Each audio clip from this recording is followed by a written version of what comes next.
Como as elites dominantes impediam o Brasil de ficar rico. Revelações de economistas premiados. O Brasil, um país de riquezas naturais e potencial ilimitado, continua marcado por desigualdades sociais e econômicas gritantes. Mas o que está por trás dessa realidade? Seria o resultado da nossa história? Ou há algo mais sombrio nos bastidores? Olá, seja bem-vindo. Eu sou Cid Vieira. Se inscreva no canal, deixe seu like, compartilhe e vamos ao vídeo de hoje. Os economistas ganhadores do Prêmio Nobel de Economia de 2024, Daron Acemoglu e James Robson e Simon Johnson, trouxeram uma explicação intrigante para esse cenário vergonhoso e contraproducente. Segundo suas pesquisas, as elites dominantes do Brasil sempre mantiveram suas mãos firmes no controle das nossas instituições do país. Eles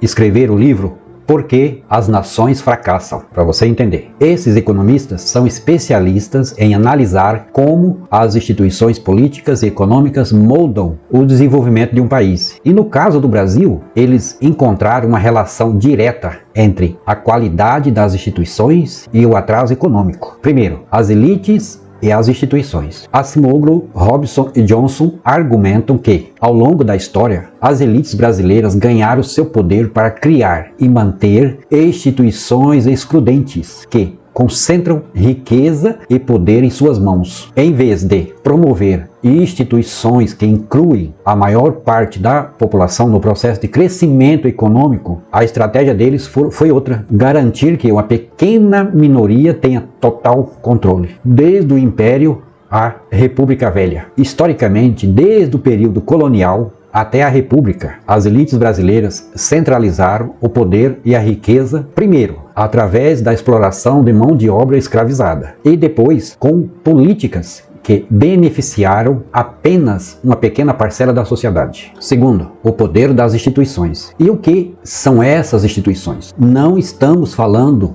apenas de governos ou leis, mas de um conjunto de regras formais e informais que afetam o acesso à terra, ao crédito, ao mercado e à educação. A concentração de terras no Brasil. Para os economistas, o controle das elites é visível em aspectos como a extrema concentração de terras, um problema que vem desde os latifúndios do passado e persiste com o agronegócio. As elites impõem regras que barram qualquer tentativa de reforma agrária no país ou uma distribuição mais justa de recursos. Terceiro, em contraste, outros países em desenvolvimento, como a Coreia do Sul e Singapura, optam por instituições inclusivas, onde as oportunidades são distribuídas mais amplamente e a educação e a inovação são priorizadas. O crescimento econômico e índice de desigualdades. Países que criaram instituições inclusivas têm um crescimento econômico mais sustentável e, com o tempo, conseguem reduzir as desigualdades sociais. A educação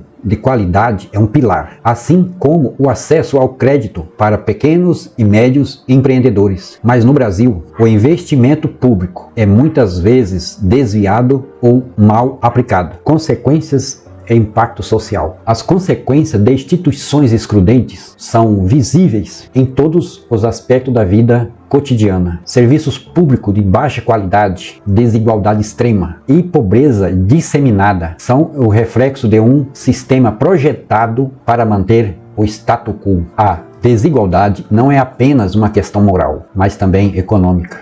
Estudos apontam que países com alta concentração de renda e poder tendem a ter um crescimento econômico estagnado, pois uma grande parte da população é impedida de participar plenamente da economia. Mas isso tem um custo, o custo da desigualdade para o Brasil. Esses pesquisadores afirmam que a desigualdade também tem um custo político. Ela gera instabilidade social e alimenta descontentamento, levando a uma política polarizada e disfuncional. Isso perpetua um ciclo de crises políticas e econômicas. Soluções e possibilidades. Mas será que é possível mudar esse cenário? Acemoglu e seus colegas argumentam que, para romper com esse ciclo, é necessário reformar as instituições para torná-las mais inclusivas e democráticas. Isso passa por políticas que incentivam a educação de qualidade, a redistribuição de renda e o fortalecimento das instituições públicas. Experiências internacionais mostram que a reforma agrária, o fortalecimento dos sindicatos e o aumento do acesso à educação podem transformar radicalmente uma sociedade, permitindo que ela alcance seu verdadeiro potencial. O que os ganhadores do Prêmio Nobel de Economia de 2024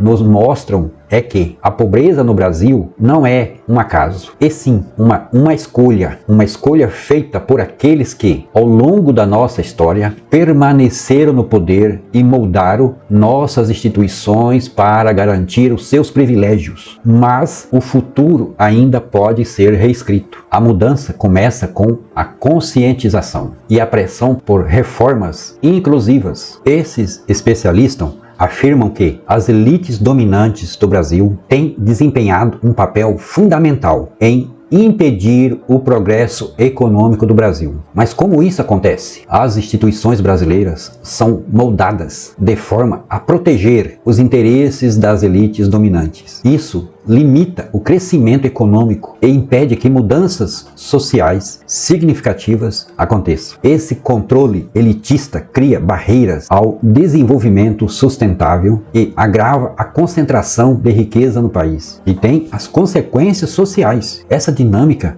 gera consequências diretas na vida cotidiana dos cidadãos brasileiros. A falta de acesso à educação de qualidade perpetua ciclos intergeracionais de pobreza, enquanto a má distribuição de renda impede oportunidades iguais para todos. Vou dar aqui um exemplo concreto. Vamos dar uma olhada aqui em uma história real de brasileiros que enfrentaram a pobreza extrema no seu dia a dia. Essa é a história de Dona Maria, uma mãe solteira que luta para sustentar sua família com um salário mínimo, sem acesso a uma educação de qualidade. Suas perspectivas de mudar de vida são extremamente limitadas. Dados alarmantes. Para se ter uma ideia da gravidade da situação, segundo dados recentes do IBGE, cerca de 25% da população brasileira vive abaixo da linha da pobreza. Isso significa que milhões de pessoas enfrentam dificuldades diárias para garantir acessibilidades básicas como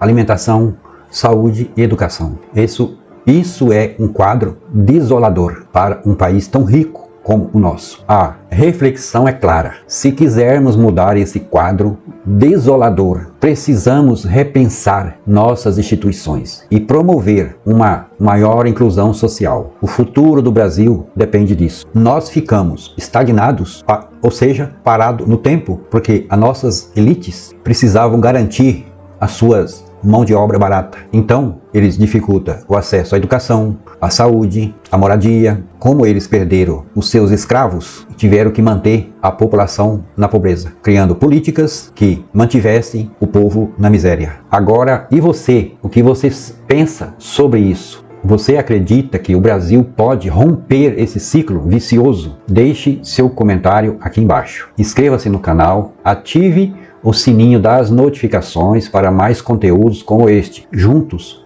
podemos entender e transformar nossa realidade. Até o próximo. Tchau.